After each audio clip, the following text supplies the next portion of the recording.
नहीं नहीं, हम लोग अच्छे घर परिवार के हैं। उस युवक ने हमारे साथ धोखा किया है, आपको भी धोखा दिया है। हम उसे खोज लाएंगे, आप एक बार हमें जाने दो। दोनों ने बहुत विनती की। व्यापारी को दया आ गई। उसने अपना एक नौकर उन दोनों के साथ युवक को खोजने के लिए भेज दिया। इस बीच वह युवक दूसरे गांव पहुंच गया।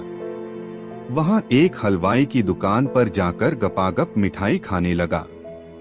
दुकान पर एक छोटा लड़का बैठा था। उसने कहा, मिठाई खानी है तो दाम निकालो।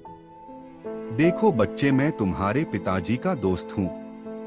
उनसे जाकर कहो मक्खी मिठाई खा रही है, कुछ नहीं कहेंगे। युवक ने प्यार से बच्चे को समझाया।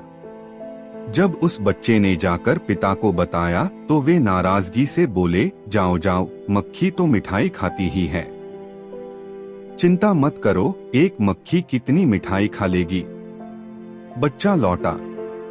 इस बीच में युवक ने खूब छक्कर मिठाई खाई, थैलों में भी भरी और घोड़े पर सवार होकर चल दिया। रुको रुको, बच्चा चिल्लाता रहा। आगे रास्ते में उसने एक बूढ़ी औरत को देखा। उसके साथ उसकी सुंदर बेटी भी थी। युवक उस पर मोहित हो गया। उसने झपटकर युवती को घोड़े पर बैठाया और तेजी से आगे बढ़ गया। बुढ़िया रोती चिल्लाती उसके पीछे भाग रही थी। अम्मा, तेरी बेटी को बहुत प्यार से रखूंगा। हाँ, मेरा नाम याद रखना, जमवाई राजा। बुढ़िया रोने चिल्लाने लगी, हाय मेरी बेटी, मेरी बेटी। लोग जमा हो गए। क्या हुआ, क्या हुआ, पूछने लगे। वो मेरी बेटी को उठाकर ले गया। हाय, मैं क्या करूं? कौन ले गया तेरी बेटी को अम्मा? लोगों ने पूछा। जमवाई राजा, बुढ़िया ने बताया। यह बात सुनकर लोग हंसने लगे और बोले, अरे यह तो खुशी की बात है। बेटी को तो एक दिन जमवाई राजा के साथ जाना ही था, रोती क्यों है? इस तरह रास्ते में सबको चकमा देता युवक सुंदर युवती को साथ लिए घर की तरफ लौट रहा था। एक जगह पेड़ के नीचे उसने घोड़ा रोका और वे दोनों थैले में से मिठाई निकालकर खाने लगे। पास ही राजघराने का धोबी कपड़े सुखा रहा था। उसने कुछ मिठाई उसे भी दी और बताया, ये मामूली नहीं, दिव्य मिठाइयां हैं। वहां झील के उस पार पेड़ पर उगती हैं, जितनी चाहे तोड़ लो, खुद भी खाओ और बेचकर पैसे भी कमाओ। धोबी उसकी बातों में आ गया और विनती की, कुछ देर आप मेरे कपड़ों का ध्यान रखना, मैं मिठाई लेकर जल्द ही लौट आऊंगा। जाओ, पर शीघ्र लौटना, हम अधिक देर नहीं रुक सकते हैं, युवक ने कहा। जब धोबी चला गया तो युवक ने राजघराने के कीमती वस्त्रों की गठरी बांधी, घोड़े पर लादी और युवती को बैठाकर चल दिया। व्यापारी का नौकर और दोनों ठग उसे ढूंढते हुए हलवाई की दुकान पर पहुंचे। उसकी बातें सुनी और अपने साथ मिला लिया। आगे बुढ़िया मिली, वो अभी तक अपनी बेटी के लिए रो रही थी। अब इन पांचों की टोली युवक की तलाश में आगे बढ़ी तो देखा धोबी लुट जाने पर अपना सिर पीट रहा था। उसे भी साथ लिया। वे सब रास्ते में अपनी अपनी कहानी सुनाने लगे। सब क्रोध में थे और युवक को पकड़ना चाहते थे। अंततः एक गांव के बाहर इन लोगों ने उस युवक को पकड़ ही लिया। सबने उसका घेराव किया और धमकाने लगे।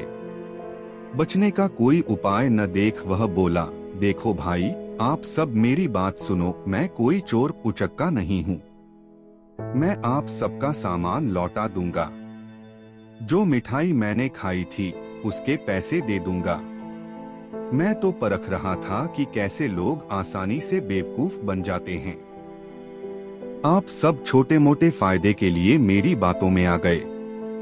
आज आप सब मेरे मेहमान हैं। मैं आप सबके रहने खाने का इंतजाम अपने एक मित्र के घर में कर देता हूँ। रात्रि में आराम कीजिए, सवेरे मैं सबका सामान लौटा दूंगा, फिर आप लोग अपने अपने घर चले जाना। वे सब लोग खा पी कर सो गए। युवक ने मोहल्ले के चौकीदार को घूस दी और गोंडी पिटवा दी। गांव में कुछ नए लोगों को देखा गया है। लगता है पड़ोस के जासूस हैं। जो कोई इनको पकड़ने में सहायता करेगा उसे इनाम मिलेगा। पकड़े जाने की घोषणा सुनकर दोनों ठग, व्यापारी का नौकर, हलवाई, बुढ़िया, धोबी सभी घबरा गए और वहां से जान बचाकर भागे। जाते जाते अपने पास का सामान भी वहीं छोड़ गए। बहुत दूर निकल जाने पर जब लगा कि कोई उनके पीछे नहीं आ रहा था तो दोनों ठग एक जगह बैठ गए। एक ठग दूसरे से बोला, भाई आज तो जान बची। तुम शहर के नामी ठग हो और मैं गांव का, पर हम तो छोटी मोटी हेराफेरी करते हैं, मामूली ठग हैं। असली ठग तो वह युवक है, ठगों का राजा ठगराज। सबको खूब चकमा दिया। उधर उस युवक ने सबके भागने का तमाशा देखा। हंसते हंसते अपनी माँ के चांदी के बर्तन लिए और युवती के साथ घोड़े पर सवार अपने घर पहुंचा। घर पर माँ के आशीर्वाद से युवती से शादी की और सुखपूर्वक रहने लगा। एक दिन पत्नी ने पूछा कि उसने उन सब लोगों को क्यों सताया। इस पर युवक बोला, खाली हेराफेरी में क्या है, मजा तो चतुराई से चकमा देने में है।